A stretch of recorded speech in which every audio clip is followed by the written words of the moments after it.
Okay, so you want to understand California's SB 54, right? That's the Plastic Pollution Prevention and Packaging Producer Responsibility Act, if you want the full name. Right, but we can just call it SB 54 for short. I think everyone gets it. Totally. And you sent over this, like, massive PDF of From the comments. Circular Action Alliance. Yeah, the CAA on the draft regulations. And this is where it gets interesting. Oh, yeah. Yeah.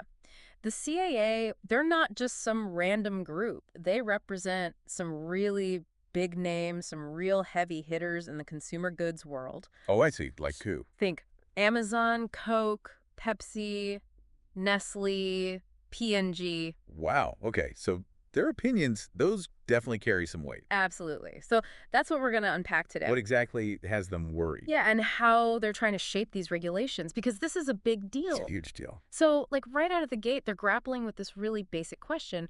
Who exactly is the producer responsible for all this packaging? Yeah, you'd think that would be pretty straightforward, right? Like whoever makes the thing. Exactly, but they bring up some really practical examples. Using food service ware, like those disposable cups you get everywhere. Okay, yeah. I see where this is going. If a company sells a stack of those cups directly to you, the consumer. Then it seems clear who the producer is. Right. But what if that cup is handed to you, filled with, like, your smoothie from a restaurant?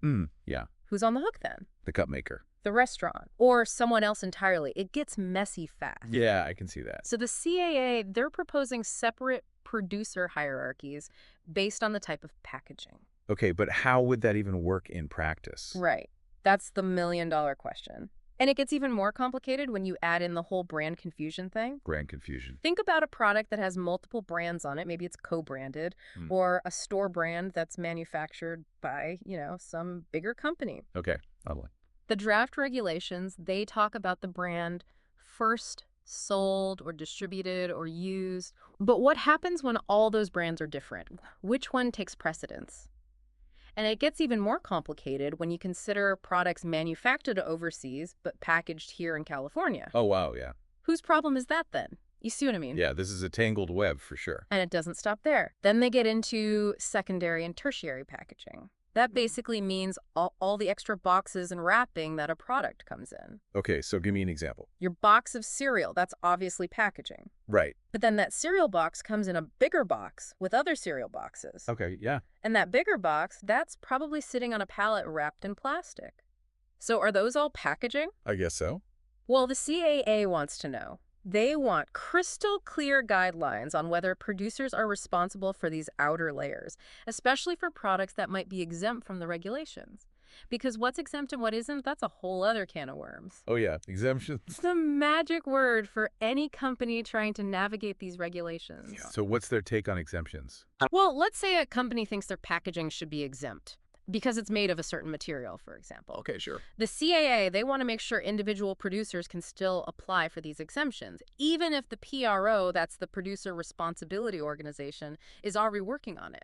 Interesting. So they want to make sure individual companies have a say. Exactly. They don't want to put all their eggs in one basket. They want to have options. Makes sense. And then we get to, like, the core of all this. Reducing plastic waste. Recycling. That's the whole point, right? Reduce plastic waste by recycling more. But the CAA, they're demanding more transparency on how these recycling rates are actually calculated. They don't want to just take the state's word for it. Exactly. They want hard data, evidence. The current draft relies on specific data sources, and the CAA is saying that's too narrow. They want a broader scope of information considered. They even suggest including data from waste characterization studies. Have you heard of those? I think so. I agree. Basically, these studies, they go out and analyze the waste stream. Oh, so they actually see what's being recycled. Yes, real-world data, not just theoretical models. Okay, now on to compostable packaging. Ah, yes. The supposed silver bullet. You'd think it'd be simple, right? But the CAA, they have some surprising reservations about the proposed standards. Really? Why? The draft regulations require that compostable packaging, all of it, has to fully decompose in composting facilities, no exceptions. And the CAA is saying that's just not realistic. Huh. Interesting. Composting, even in the best facilities, it's going to have some leftover material that doesn't break down completely. They even have a name for it. What, like compost scraps? Overs, bits of plastic, contaminants, stuff that's too tough to compost. They're basically saying requiring 100% decomposition is setting composters up to fail. And it might actually discourage the use of compostable packaging altogether. So better to be pragmatic than idealistic, I guess. Right. It's like aiming for the stars, but knowing you might only reach the moon. But hey, the moon's still pretty good. Speaking of reaching goals, though, the CAA is not happy with the lack of a firm deadline for producers to join the PRO. They want everyone on board paying their dues from day one. I see. So everyone's sharing the responsibility from the get-go. Exactly. No free riders. No free riders. They're pushing for April 1st, 2025 to be that hard deadline. So everyone's contributing fairly, and the program has the funding it needs. Smart. But what about producers who decide to go rogue? Comply individually. They're called independent producers. Is that even allowed? It is, but this is another point where the CAA sees potential for unfairness. The regulations, as they stand now, they give independent producers more time to submit their plans compared to those joining the PRO. Oh, okay. The CAA is worried that this could give independent producers a competitive edge because they have more time to prepare and potentially delay their compliance efforts. So again, they're asking for a level playing field. Right. Make sure everyone's on the same timeline, regardless of how they choose to comply. And then things get really interesting when you look at how local governments and recycling service providers actually get reimbursed for managing all this packaging. The CAA has some serious concerns about the proposed dispute resolution process. Like if there's a disagreement about reimbursements. Exactly. The draft regulations, they lay out this very specific process for resolving those disagreements. And the CAA is arguing it's too rigid. Too rigid. Like, it doesn't give them enough room to negotiate fair deals. They feel like their hands are tied. They want a system that's more collaborative, less adversarial. Right, which, I mean, makes sense when you're trying to build a program as complex as this. And speaking of complex, the CAA isn't exactly thrilled with the proposed timeline for annual reporting either. They're asking for 2 separate deadlines instead of just one. Why 2? They're basically saying trying to cram everything into a single deadline would just create this unnecessary crunch. They want one deadline for reporting on the program's performance and financials from the previous year. Give them time to, collect and analyze all the data. Okay. And then a separate deadline for submitting the budget and fee schedule for the following year. Give them more time to project costs and set fees in a way that reflects the program's actual needs. So it's all about making sure the program is financially sustainable and transparent. And accountable. And then, wait, there's more. The CAA, they're also a little nervous about the possibility of even more PROs popping up. More PROs. Wouldn't that be a good thing? More organizations involved. You'd think so, right? But they're worried that the criteria for approving new PROs, it's really vague. They just use the word beneficial. It's just too open-ended. Beneficial to who? Beneficial how? Exactly. They want a more transparent, objective process. They're concerned that, a sudden influx of PROs could fragment the system, lead to inefficiencies, and potentially undermine the program's effectiveness.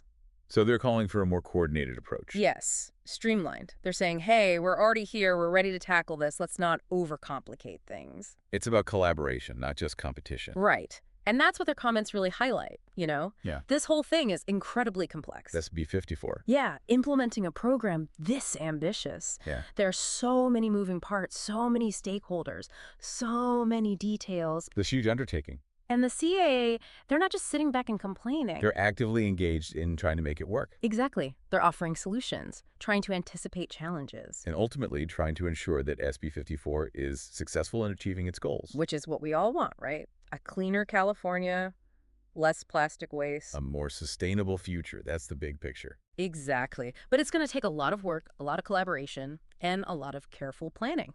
And that's just part 1 of our deep dive into the CAA's comments. There's more. Oh, yeah, buckle up. We're just getting started. Okay, so we're back and ready to, really dig into these comments. One thing that really stood out to me was how much they focused on defining producer responsibility. Yeah, who's ultimately on the hook for all this packaging. We all use it, right, every single day. But who actually ends up paying for dealing with it all? The CAA is really wrestling with that. Big time. I mean, they even proposed, separate producer hierarchies for something as basic as food serviceware. Yeah, like to-go cups and containers. Exactly. It's like they're trying to, create a family tree. A family tree? Yeah, like a family tree of responsibility. for every disposable cup and container out there. Okay, I get the analogy. Mm, But seriously, why are these hierarchies such a big deal? because it gets really complicated really fast. Think about it. Like Okay. imagine you're a small business owner and you sell prepackaged salads. Okay. Under one hierarchy, you, as the brand owner, you might be at the top of the responsibility chain For the packaging. for that plastic clamshell your salad comes in. But then you also offer salads for like dine-in customers. Served in, like, disposable bowls. Right. So now, suddenly, a different hierarchy kicks in. And shifts responsibility. Potentially to the bowls distributor or even the manufacturer. Yeah, that could get messy. Really messy. And the CAA, they're worried about exactly that kind of complexity, It could be a real headache for businesses. especially smaller ones. It's like you're just trying to run your business, Yeah. and then you've got to figure out this whole... Packaging labyrinth. Exactly. And it doesn't stop there. This whole brand confusion thing, Oh, yeah, that was... multiple brands on a single product, that's a whole other can of worms. They're concerned about the, The regulations. how they handle that. Especially when a product is made overseas, but then packaged here in California. With a different brand name. Right. Exactly. Like, imagine a company imports some generic product, Mm-hmm. slaps their own brand on it. To sell in California. And then what? Who's responsible for that packaging? The manufacturer. The The importer. brand owner. It's a total gray area. Mm-hmm. And the CAA wants that cleared up. Makes sense. No passing the buck. Right. Everyone needs to know who's ultimately responsible. Mm-hmm. And this whole geographical thing, Geographical thing. like where the product is made versus packaged, Oh, yeah. that seems to be a big concern for them. It keeps coming up. With secondary and tertiary packaging too, right? All those extra layers Cardboard, plastic, that most of us never even think about. But they matter. because they're still packaging. And someone has to be responsible for that. So what are they suggesting? Well, they want the rules to be super clear about whether producers are on the hook for those outer layers. Especially for products that are exempt. Exactly, because exemptions are like, and they don't want those loopholes to be so big that you could drive a truck through them. So close the loopholes, make sure everyone's playing by the same rules. Precisely, no matter how many layers of packaging their product has. And then there are the exemptions themselves. Oh yeah. So they're not totally against exemptions. No, not necessarily. But they're concerned about the process. Like, there's this one provision. What does it say? It basically limits the ability of individual producers to apply for exemptions if the PRO, the Producer Responsibility Organization, is already pursuing one for the same material. So if the PRO is already working on it, individual producers can't apply.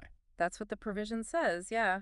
And the CAA is saying, wait a minute, individual producers should still have the right to make their own case. Even if the PRO is already on it. Even if the PRO is already on it, don't just assume you know what's best for everyone. I see. So it's about making sure everyone has a voice. And this whole transparency thing comes up again with the recycling rates. How they're calculated, yeah. The CAA, they're really pushing for this data-driven approach. We want to see the evidence. Hard data, not just taking the state's word for it. And they specifically call for the inclusion of data from waste characterization studies. Those are the ones where they... They actually analyze the waste stream. Yeah, to see what's actually being recycled. Real-world data, not just theoretical models.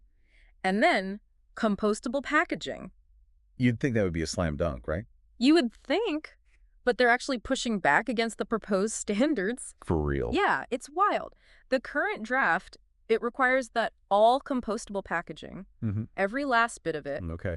must fully decompose in composting facilities. 100%. 100%. No exceptions. Wow, that's a high bar. And the CAA is like, hold up, that's just not realistic. Yeah, I mean, even the best composting facilities. There's always going to be some leftover material. It doesn't break down completely. Exactly. They call it overs. Overs. Bits of plastic, contaminants, stuff that's just tough to compost. And they're saying requiring 100% decomposition. It's setting composters up for failure. Exactly. And it might actually discourage the use of compostable packaging. So it's like, be ambitious, but also be realistic. Right. Don't let perfect be the enemy of good.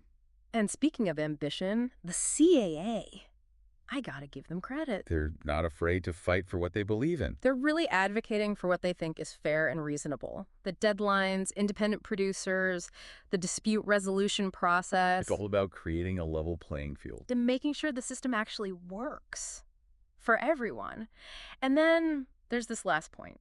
It might seem counterintuitive at first, but they're actually kind of nervous about more PROs being approved. More PROs, wouldn't that mean more organizations involved in? You'd think, right, more competition, more innovation. Yeah. But they're worried it could actually backfire. How so? They're worried about a sudden influx of PROs. They're saying it could fragment the system, lead to confusion, inefficiency. Potentially higher costs. They're basically advocating for a more measured approach. Make sure any new PROs actually bring something new to the table. Not just create unnecessary competition. It's about finding that balance. Between collaboration and competition. Yeah, and making sure the system is as streamlined and efficient as possible. So, yeah, we've covered a lot, but This is just the CAA's perspective. it's just one piece of the puzzle. And we haven't even touched on the potential impact on, like, regular consumers, you know, people like you and me. That's a whole other conversation. So let's take a quick, well, no break, actually. Let's just jump right into the final part of our deep dive. Where we'll talk about what this all means for consumers.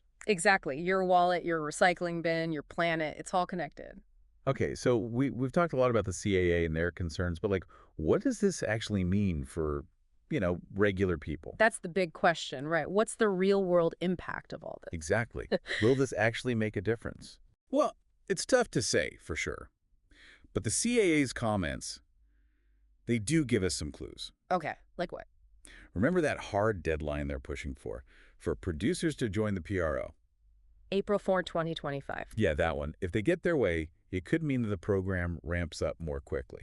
So faster progress toward reducing plastic waste. Potentially, yeah. Okay, that's good. But then they also brought up those producers who want to go it alone, the independent ones. The independent producers, yeah. Couldn't that, like, mess things up, create a system where some companies are playing by different rules? That's definitely a concern.